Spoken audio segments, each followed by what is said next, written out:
Willy.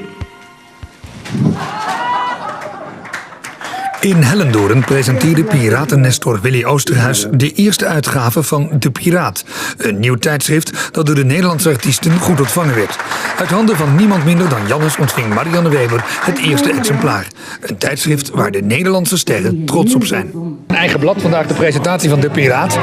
Hoe is het om als Nederlandse artiest eindelijk een eigen blad te hebben voor het lied wat jullie zingen?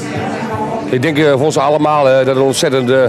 We moeten met z'n allen heel dankbaar voor zijn, denk ik. Dat er een blad is waar bol informatie van Nederlandstalige artiesten. Die houden van het Nederlandstalige lied en dat wij het kunnen delen met het publiek. De mensen die het leuk vinden. En dat er heel veel informatie staat over dat je bezig bent met een nieuwe cd of dat je iets wilt vertellen daarin. Dat kun je allemaal niet kwijt. Ik bedoel, je kunt alles samen delen. Ik bedoel, we maken Piratenfestijnen mee. 20.000 mensen gelden erom, giga dan. En mega Piratenfestijn 12 en 6 en 12 en 10 en 10.000 mensen. Duizenden mensen. En dat er nu een blad is, bol informatie met wat gaat over het Nederlands lied. Dat denk ik nogmaals, daar kunnen wij met z'n allen heel trots op zijn. Maar het is echt één grote familie, hè?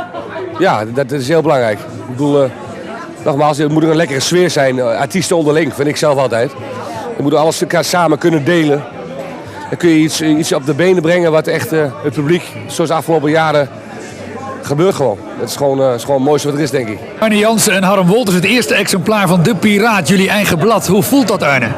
Voelt geweldig, hè? Ja, echt. Het is super dat er een blad is eigenlijk voor ons. Ja. Heel mooi. Het ziet er heel mooi uit. Het is een mooi groot formaat. Hij valt een beetje op. Dus ook, ik denk dat als hij niet in de schappen past, dat ze hem neerleggen. Maar dat is alleen maar goed, want dan kijken de mensen er mooi op.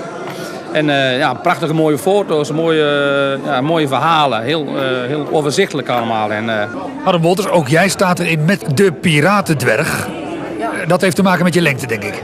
Ja, ik denk wel dat het met de lengte heeft te maken. Ja. Ik ben 1,64 meter. En ja, het is een titel die ik heb gekregen van onze meester Willy Oosterhuis. En ik ben er wel trots op.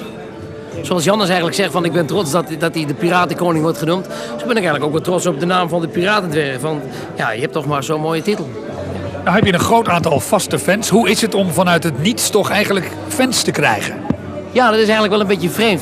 In het begin dan heb je wel mensen die af en toe eens met je meegaan. En nu zie je gewoon dat er een schaar elke keer met je meegaat. En elke keer zie je dezelfde gezichten. En dan vind ik het ook zo leuk dat ik nu in dit blad sta. Dat er ook iets niet van mij in staat, maar dat er ook iets van een fan in staat.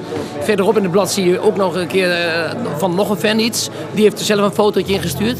Het is leuk dat er ook, daar geeft het blad natuurlijk ook aandacht aan. Dat er niet alleen van de artiest zelf iets in staat, maar ook van de fan van.